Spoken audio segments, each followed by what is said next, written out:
Assalamualaikum warahmatullahi wabarakatuh. Kisah pejuang tanah air pada masa lalu untuk merebut kemerdekaan Indonesia selalu menyimpan cerita menarik dan juga seram di dalamnya. Kisah-kisah ini tak lepas dari pembunuhan dan juga kejahatan oleh penjajah dan juga menyimpan banyak tragedi kelam.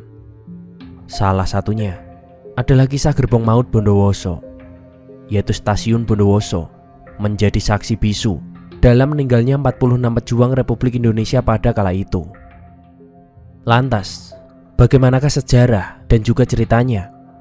Simak video ini dan selamat datang di channel Bang Bets Illustration.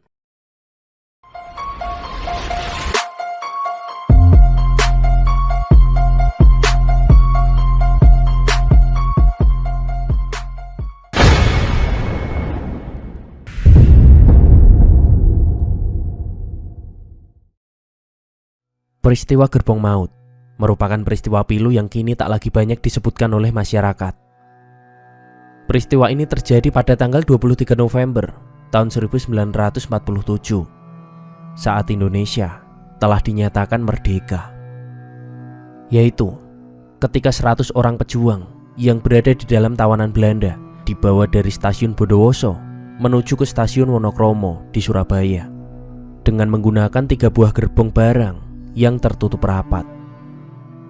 Peristiwa ini terjadi beberapa bulan setelah agresi militer Belanda yang pertama yang berlangsung pada 21 Juni tahun 1947. Kuatnya gempuran tentara Belanda yang juga didukung oleh persenjataan dan juga alat tempur yang canggih membuat banyak pasukan pro Republik Indonesia menjadi berantakan. Tentu saja, dalam operasi penyerangan Belanda itu juga banyak pejuang yang tertangkap dan akhirnya dijadikan tawanan. Di antara pejuang Indonesia yang tertangkap, terdapat satu nama yang cukup dikenal, yaitu Kuswari. Beliau adalah seorang komandan polisi di Maesan, Bondowoso.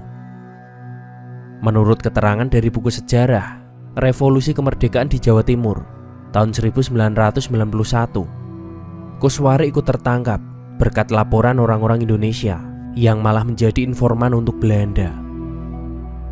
Kuswari ditangkap dan dibawa ke kantor bagian keamanan Brigade Marinir Belanda atau VDMB di Jalan Jember, Bondowoso pada 14 November 1947. Menurut Gert Ostindie dan juga kawan-kawan dalam Serdadu Belanda di Indonesia tahun 1945 hingga 1950, VDMB adalah badan intelijen yang terkenal dengan penanganan keras dalam bidang interogasi.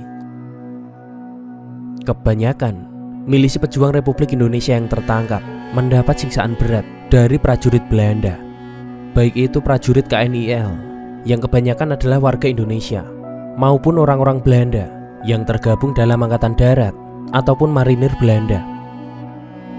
Area Tapal Kuda yang berada di bagian timur Provinsi Jawa Timur termasuk Bondowoso menjadi wilayah operasi marinir Belanda yang pernah dilatih Amerika. Beberapa foto kekejaman marinir Belanda juga pernah tersebar di dunia maya. Kuswari juga tak luput dari penyiksaan para serdadu Belanda itu. Dari kantor VDMB di Jalan Jember pada 15 November bersama tawanan lain, Kuswari digelandang ke penjara Bondowoso. Selama seminggu lebih ia mendekam di sana. Tawanan lain yang baru datang adalah Singgih yang juga tertangkap pada 20 September 1947. Ia ditangkap setelah rumahnya dikepung. Selain disiksa, ia juga disekap selama berhari-hari di dalam sebuah WC yang sempit. Dan setelah dirasa cukup disekap di dalam WC, Singgih lalu disatukan dengan banyak tawanan lainnya ke penjara Bondowoso. Para tawanan kala itu masih diberi makan oleh para sipir. Setidaknya sampai Sabtu sore 22 November 1947. Setelah makan, mereka semua dimasukkan ke dalam sel dan diperintahkan untuk segera bersiap-siap karena mereka akan segera dipindahkan. Beberapa tawanan mulai sibuk berkemas, walau mereka tak tahu akan dipindahkan kemana. Juga tak ada yang tahu jika makan hari itu akan menjadi makan terakhir bagi mereka. Saat itu adalah saat di mana neraka di dalam sebuah gerbong kereta dimulai. Hari itu, pada tengah malam, mereka semua dibangunkan sekitar pukul 1 pagi. Saat itu, hari Minggu, 23 November 1947, para tawanan dikeluarkan dari sel masing-masing. Komandan VDMB, yaitu Letnan II Marinir J. van den Dorpe, memerintahkan mereka semua untuk keluar dan berbaris 4-4 di halaman penjara Bondowoso. Berdasarkan surat yang ditulis oleh Letnan II van den Dorpe, para tawanan ini akan dikirim ke Surabaya. Hal itu ditunjukkan demi kepentingan pemeriksaan dan juga untuk mencegah atau mengulangi perbuatan, juga untuk pencegahan usaha melarikan diri. Pada pukul 5.30, para tawanan yang berjumlah sekitar 100 orang digiring menuju ke stasiun Bondowoso. Dan di sana telah menunggu 3 buah gerbong, yaitu gerbong barang yang diperuntukkan khusus untuk mereka. Para tawanan langsung diperintah untuk memasuki gerbong-gerbong itu tanpa diberi kesempatan sama sekali untuk makan pagi atau yang lainnya. Catat Prayoga Kartomiharjo dan juga kawan-kawan dalam Monumen Perjuangan Jawa Timur. Tentu saja, saat itu mereka juga dikawal dan juga dijaga oleh para prajurit Belanda, baik marinir maupun knil. Gerbong-gerbong itu memiliki ukuran yang kecil dan juga tertutup rapat dengan seng. Bahkan nyaris tak ada ventilasi. Tiap gerbong rata-rata berisi 30-an orang. Dan gerbong paling depan bernomor registrasi GR5769. Sedangkan gerbong kedua dan juga ketiga bernomor GR4416 dan juga GR10152. Pada pukul 7.30, kereta mulai berangkat. Saat itu hari masih pagi. Semuanya juga masih baik-baik saja bagi para tawanan. Udara pun juga dirasa masih segar. Namun, menjelang siang, ketika matahari sudah mendekati titik tertinggi, penderitaan para tawanan dimulai. Di gerbong pertama, yang memiliki jumlah tawanan terbanyak, sudah tak lagi merasakan udara segar untuk bernafas. Karbon dioksida dari nafas buangan para tawanan lain harus mereka hirup. Dan situasi kala itu menjadi sangatlah menyiksa. Selain itu, ditambah dari panas terik matahari yang juga terserap di seng yang menutupi atap gerbong, udara dan suhu panas mulai mendekati puncaknya. Waktu itu, korban juga mulai berjatuhan. Ketika kereta baru memasuki stasiun Kalisat pada pukul 11 siang, 6 tawanan telah tewas lebih dahulu. Para tawanan yang masih sadar mulai menggedor-gedor gerbong untuk minta tolong. Namun prajurit Belanda yang mengawal malah berkata, "Air dan angin tidak ada, hanya ada peluru." Hingga saat singgah di stasiun Jember, jumlah korban bertambah menjadi 12 orang. Dan kejamnya lagi, gerbong-gerbong itu malah masih dijemur di bawah terik matahari sekitar 3 jam lamanya. Panas, pengap, dan juga haus menerjang para tawanan. Dan mungkin saja hanya air kencing yang paling mungkin untuk disesap guna menghilangkan dahaga yang ada di kerongkongan mereka.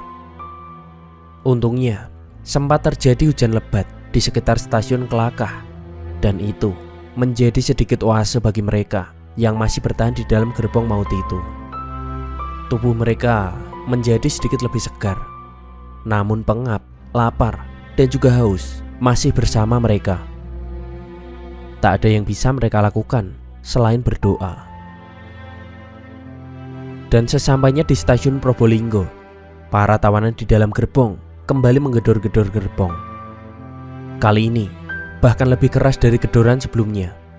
Mereka menjerit-jerit dengan suara mereka yang sudah parau, dan juga lengking kematian terdengar dari teriakan mereka. Mereka berteriak bahwa di dalam sudah ada 30 tawanan mati. Namun para prajurit Belanda itu tidak peduli. Malah salah satu prajurit yang mengawal berkata, "Biar mati semua, Saya lebih senang daripada ada yang masih hidup, sembari tertawa. Total ada sekitar 15 jam mereka tersiksa di dalam gerbong maut itu.